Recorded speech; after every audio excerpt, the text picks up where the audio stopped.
The whispering wells, deep in the most secluded valleys, you might find stone wells not built for water but for echoes.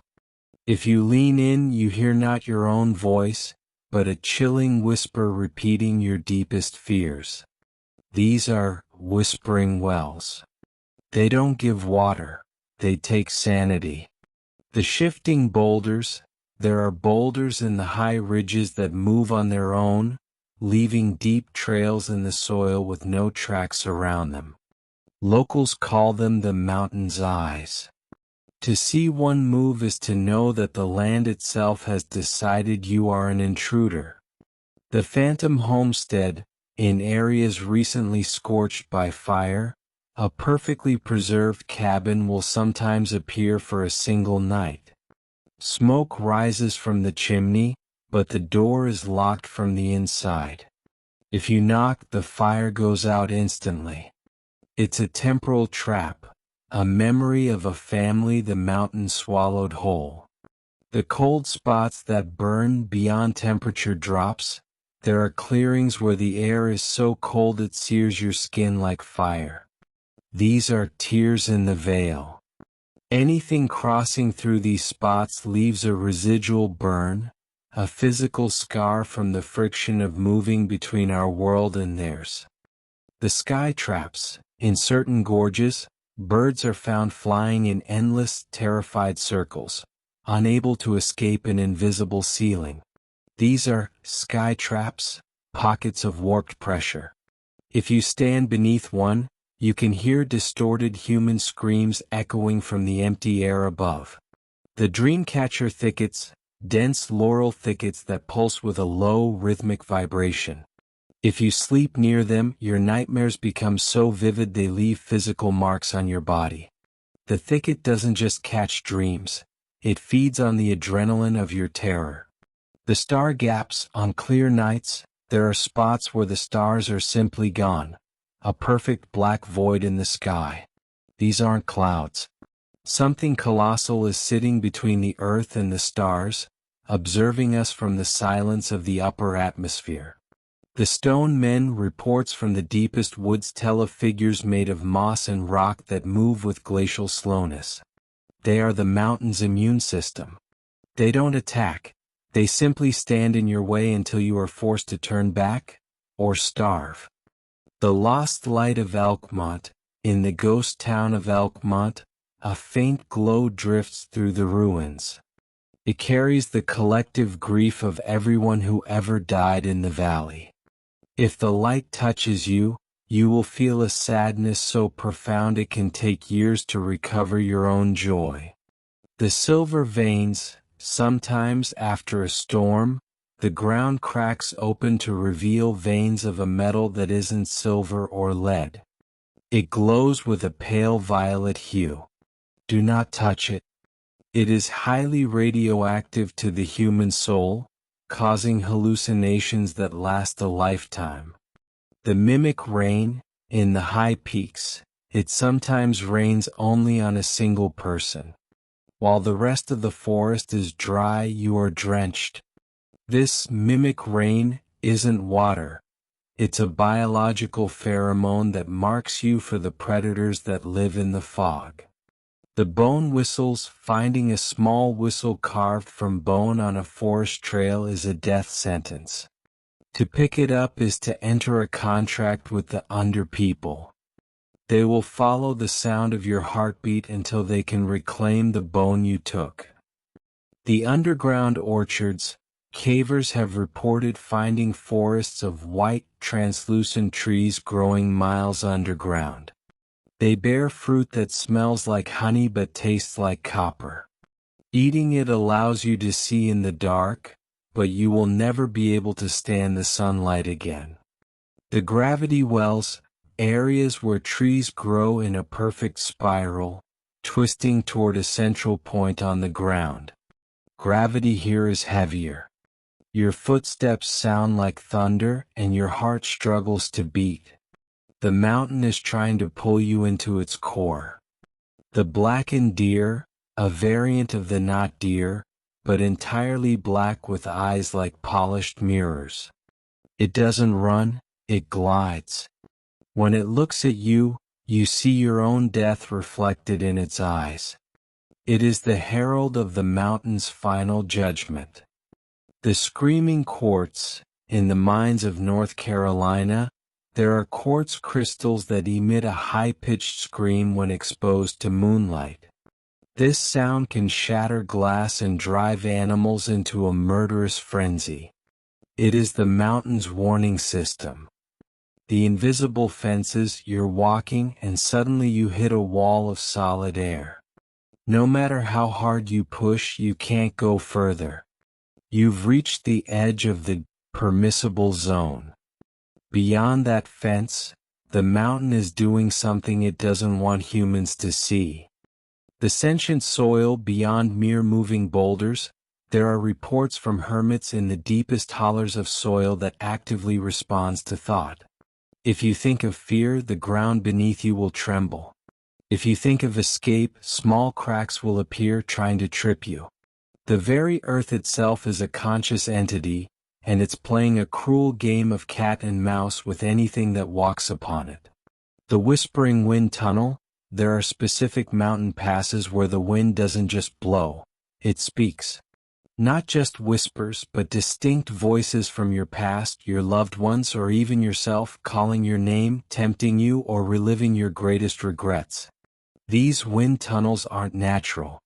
They are conduits for ancient consciousnesses, trying to pull you into the howling void beyond. The flesh-eating fog.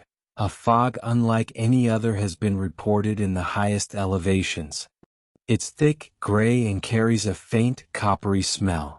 Those caught in it report their skin beginning to tingle, then burn as if being slowly dissolved. The flesh-eating fog is a predatory organism, a cloud of microscopic entities that consume organic matter, leaving behind only bones and clothes. It's the mountain's slow, deliberate way of erasing trespassers. The coronal rift cascades, waterfalls that don't flow down, but appear to stutter through time, freezing in midair for seconds before continuing. These are coronal rift cascades. Anyone caught beneath them experiences temporal displacement, appearing years later, or vanishing entirely, often found with technology centuries ahead of their time or speaking ancient, forgotten tongues. The mountains aren't just old, they contain echoes of futures yet to unfold. The mountains roar, seismic consciousness. The Appalachians are not volcanically active, yet isolated incidents of a profound, guttural roar emanating from beneath the peaks have been recorded. This isn't geological, it's the sound of the mountain waking up. Each roar causes localized tremors, animals to flee in terror, and a chilling sense of dread that this ancient behemoth is stretching its cosmic limbs, preparing for an unknown purpose. The mountains roar, seismic consciousness. The Appalachians are not volcanically active, yet isolated incidents of a profound, guttural roar emanating from beneath the peaks have been recorded. This isn't geological, it's the sound of the mountain waking up. Each roar causes localized tremors, animals to flee in terror, and a chilling sense of dread that this ancient behemoth is stretching its cosmic limbs, preparing for an unknown purpose. The charred forests, in valleys devastated by inexplicable events, trees don't grow back. Instead, the ground is covered in razor-sharp, obsidian-like shards that grow vertically out of the earth, glinting with an unnatural internal light. These shard forests are not wood or rock. They are crystalline structures, feeding on negative energy and vibrating with a low hum that causes severe migraines and terrifying visions of a world made entirely of glass and fear. The blood moon cult. As the mountain's influence grows, so do the old, forgotten rituals. Remote communities speak of blood moon cults, drawn to the raw power of the peaks. They perform unspeakable rites under the red moon, believing it connects them directly to the mountain's consciousness. Their whispers are not of worship, but of symbiotic sacrifice, hoping to appease the waking giant with offerings of memory and fear. The whispering peaks, cosmic communication. Certain high peaks, especially during geomagnetic storms, emit a low-frequency hum that can be picked up by specialized equipment. It's not natural radio. It's a complex pattern of data bursts, containing mathematical equations and astronomical charts utterly alien to human understanding. The whispering peaks are not just listening. They are broadcasting, sending a message to something far beyond Earth, using the very fabric of space-time as their medium. The final descent, the mountain's embrace. The deepest, darkest caves in the Appalachians don't lead to simple caverns. They lead to an alien ecosystem, a world beneath our world, where bioluminescent fungi replace sunlight, and creatures with too many limbs silently move in the eternal night. This isn't just a cave, it's an internal organ of the mountain, and once you enter, you become part of its living, breathing digestive system. The Appalachia entity, the revelation. We have reached the ultimate truth. The Appalachians are not a place of strange occurrences. They are a single, unified, ancient, and malevolent entity. Every cryptid, every ghost, every anomaly, they are all merely symptoms of its vast, incomprehensible will. It watches, it waits, it consumes. We are living on the skin of a god that is slowly waking up. Its consciousness pervades every rock, every tree, every whisper of wind. And it has finally noticed us. The architecture of the abyss, deep within the unmapped gorges of the Blue Ridge, explorers have found structures that defy every law of Euclidean geometry.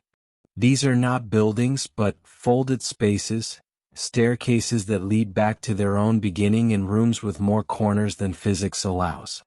Ancient, non-human inscriptions carved into the stone suggest these were anchor points, designed to tether our world to a much darker, older dimension.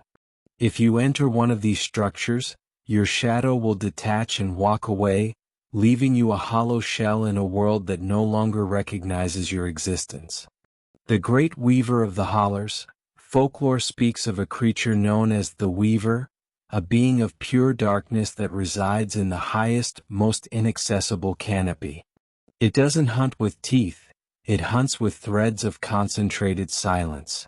It weaves these threads between the trees, creating a web that catches not bodies but souls. If you walk through a section of the forest where the birds suddenly stop singing and the air feels tight, you have entered the weaver's territory. You won't feel the thread, but you will find that you can no longer remember the names of your children or the face of your mother. The pulse of the iron root. Geologists have long been puzzled by magnetic anomalies in the Appalachians, but the truth is far more biological. Deep beneath the bedrock lies the iron root, a massive vein-like structure made of organic metal that connects every single mountain in the chain. It pulses once every century, a rhythmic vibration that can be felt by the very sensitive as a sudden, overwhelming urge to walk into the woods and never return. This pulse is a signal, a synchronization of the mountain's nervous system, preparing for a collective shift that will reshape the continent's geography and its destiny. The pulse of the iron root. Geologists have long been puzzled by magnetic anomalies in the Appalachians, but the truth is far more biological. Deep beneath the bedrock lies the iron root, a massive vein-like structure made of organic metal that connects every single mountain in the chain. It pulses once every century, a rhythmic vibration that can be felt by the very sensitive as a sudden, overwhelming urge to walk into the woods and never return. This pulse is a signal, a synchronization of the mountain's nervous system, preparing for a collective shift that will reshape the continent's geography and its destiny. The memory eaters of the ridge, there are entities in the mist that do not want your life, they want your history. Known as memory eaters, they appear as blurry, faceless versions of people you once knew. As they approach, your memories begin to dissolve. First, the small things, what you had for breakfast, the color of your first car. Then, the core of who you are. People found wandering the mountain trails in a catatonic state aren't lost. They have been emptied. They are biological vessels whose contents have been consumed by the mountain to fuel its own ancient, stagnant imagination. The midnight sun of the underworld, deep-sea divers and cavers have spoken of a terrifying phenomenon miles beneath the Appalachian crust. A subterranean sun that glows with a black, negative light. This midnight sun provides a sickly energy to an ecosystem that has never seen the sky. The creatures here are transparent, bioluminescent, and ancient beyond reckoning. They worship this dark star as the source of all life. To look upon the midnight sun is to be blinded to the surface world forever. Your eyes will only ever be able to see the heat of living things and the coldness of the dead. The language of the lichen, the neon green and pale blue lichen that covers the mountain rocks, is not a simple fungus. It is a slow-growing biological neural network. It records everything, every footstep, every whispered secret, every scream of terror. Scientists who have attempted to decode the chemical signals in the lichen found that it contains a perfect record of every event that has occurred in the mountains since the dawn of time. But the lichen is more than a recorder. It is a witness. And it communicates its findings back to the core of the mountain, acting as the eyes and ears of the sleeping giant. The sky fisherman. On nights when the clouds hang low and heavy, people have reported seeing long shimmering lines descending from the sky into the forest. These are the sky fishermen, entities from a higher vibration that use the Appalachian peaks as their fishing grounds. They aren't looking for fish, they are looking for weight. They hook into the heaviest grief and the strongest fears of those below, reeling that energy up into the clouds. If you feel a sudden, inexplicable tug in your chest while walking at night, cut your emotional ties and run, or you might find yourself being pulled into the cold, thin air of the upper atmosphere. The Cathedral of the Pines, deep in the heart of the Smokies, there is a grove of pines so tall and perfectly spaced that they create a natural cathedral. The floor is covered in a soft, red needle carpet that never decays. There is no wind here and no sound. This is the heart of the sanctuary, a place where the mountain's consciousness is most concentrated. Those who find it are given a choice: leave and forget everything, or stay and become part of the grove. If you stay, your skin will slowly turn to bark, your feet will root into the soil, and you will finally understand what it means to be eternal. You will be at peace, but you will no longer be human. The Great Awakening, the final disclosure. The U.S. Dark Files end here because there is nothing left to record. The mountains are no longer sleeping. The hum has become a roar, the mist has become a veil, and the shadows have become the masters. We have spent decades looking for monsters, only to realize that we were standing on the greatest monster of all. The Appalachians are not a part of Earth. They are an intruder, a cosmic parasite that arrived eons ago and has finally finished its incubation. As the peaks begin to shift and the stars begin to align, we realize the truth. The mountains didn't want our respect. They wanted our place. And now they are taking it. This is the end of the file. This is the end of the world as we know it. The files are closed. The light is fading. If you are hearing this, you are one of the last to know the truth before the silence becomes permanent. Do not seek us out. Do not look for the truth in the trees. The mountains have won. They have always been winning. Turn off the lights. Lock the doors. And pray that when the mountain finally breathes out, you aren't in its path. This has been US Dark Files. Goodbye.